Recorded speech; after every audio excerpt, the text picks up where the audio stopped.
नमस्कार विद्यार्थी मित्रांनो, स्वागत आहे तुमचं लर्निंग आपल्या यूट्यूब चॅनलमध्ये। आज आपण बघणार आहोत मराठीचा पॅटचा पेपर, जो की इयत्ता 6वीचा होणार आहे, 11 एप्रिलला होणार आहे। बघा, संकलित मूल्यमापन 2चा पेपर आहे। विद्यार्थ्याचे नाव तुम्हाला करण निलेश काळे, जे तुमचं नाव असेल ते तुम्हाला नोट डाऊन करतोय। त्यानंतर शाळेचं नाव आहे, MXYZ लिहिले आहे, तुम्हाला तुमच्या शाळेचं नाव, हजेरी क्रमांक इथे टाकायचा, सेंटर टाकून तालुका मोताळा आणि डेट टाकायची कधीची आहे, ठीक आहे। बघा, अशाच प्रकारचा फॉर्मॅट तुम्हाला बघायला मिळणार आहे। हाच पेपर तुम्हाला बघायला मिळणार आहे, ठीक आहे। प्रश्न क्रमांक 1 असतो, तोंडी परीक्षा असते। तोंडी परीक्षेमध्ये पुढील प्रसंगाविषयी तुमचे मत लिहायचे आहे। तुझ्या घरात रोज सकाळच्या वेळी कोणकोणती कामे केली जातात याविषयी माहिती लिहायची। दात घासणे, आंघोळ करणे इत्यादी कामे आमच्या घरात केली जातात। त्यानंतर आपण बघणार आहे आ, संकटाच्या वेळी भ्रमणध्वनीचा मोबाईलचा वापर तू कशा प्रकारे करणार आहे, कशा प्रकारे वापर तुझ्याकडून होणार आहे। आपत्कालीन वेळी संपर्क साधण्यासाठी आपण मोबाईलचा भ्रमणध्वनीचा वापर करू शकतो। प्रश्न क्रमांक ई आहे, प्लास्टिकची पिशवी वापरणे बंद करणे का गरजेचे आहे याविषयी तुमचे मत सांगायचे। कारण प्लास्टिकमुळे पर्यावरणाला हानी होते, ते सहज विघटित होत नाही, म्हणून प्लास्टिकच्या पिशवीचा वापर बंद करणे हे आजच्या काळाची गरज आहे, महत्त्वाचे ठरलेले आहे। चला प्रश्न क्रमांक 2 कडे जाऊया।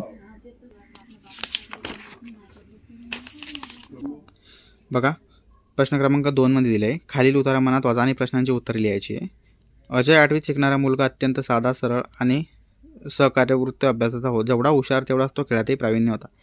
जसा मैदान गाजवायचा तसा वर्गातल्या मुलांचा अभ्यासात अडचणी सोडवायला एका पायावर तयार असायचा, त्यामुळे सगळ्यांना तो आपला वाटायचा, अगदी शिक्षकांना तो आपला विद्यार्थी आवडता विद्यार्थी होता। तुम्हाला पॅरेग्राफ पूर्ण वाचायचा आहे, माझ्याकडे एवढा टाईम नाही, सो मी रीड नाही करत, तुम्हाला वाचून खालील त्यावर आधारित तुम्हाला प्रश्न विचारले जाणार आहे। बघा, पहिला प्रश्न विचारला जाईल, अजयला खूप आनंद झाला, का झाला? अजयला सहलीला जायचे ठरल्यामुळे खूप आनंद झाला। वरील उतारावरचे वर्णन करून खालील अजयची कोणतीही 4 गुणवैशिष्ट्ये लिहा। 3 लिहिली आहे, अभ्यासू होता, नम्र होता, शिस्तप्रिय होता आणि सगुण संपन्न होता तो, ठीक आहे, असं लिहायचं आहे। मग लास्टचा प्रश्न आहे, अजयने सहलीचा विषय घरात का काढला नाही? अजयने सहलीचा विषय समजत नव्हता आणि आईला सोडून जायचे नव्हते, म्हणून त्याने सहलीचा विषय घरात काढलेला नाही। अशा प्रकारची घटना अजयसोबत झालेली आहे, म्हणून त्याने सहलीचा विषय काढला नाही। मग आपण जाऊया नेक्स्ट प्रश्नाकडे।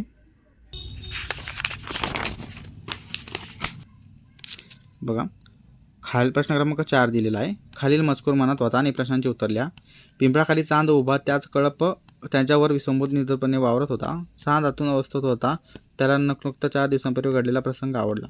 पहाट कमी थकला होता, त्याच्या मस्तकाचे ओझे पेलत नव्हते, फांदी तोडायला सोंड वर करणे जड झाले होते, ठीक आहे। हा पॅरेग्राफ पूर्ण तुम्हाला वाचायचा आहे।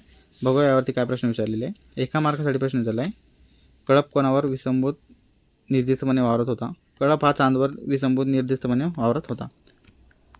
पहाडला कोणत्या बाबी करणे अशक्य झाले होते? 2 बाबी सांगा।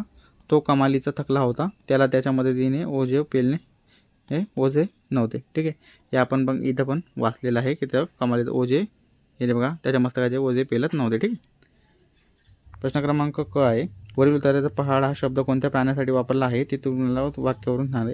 चांद या प्राणी वापरला आहे, त्याचे पाय स्वतःचे पेलताना आढळतात, ठीक आहे। प्रश्न क्रमांक 5 दिला आहे, खालील प्रश्नाची दिलेल्या सूचनेत सोडवा। खालील वाक्यामधील कर्ता व कर्म ओळखून लिहा। कॅरम खेळतो अविनाश, कर्ता कोणचा आहे? अविनाश, कर्म कोणचा आहे? कॅरम।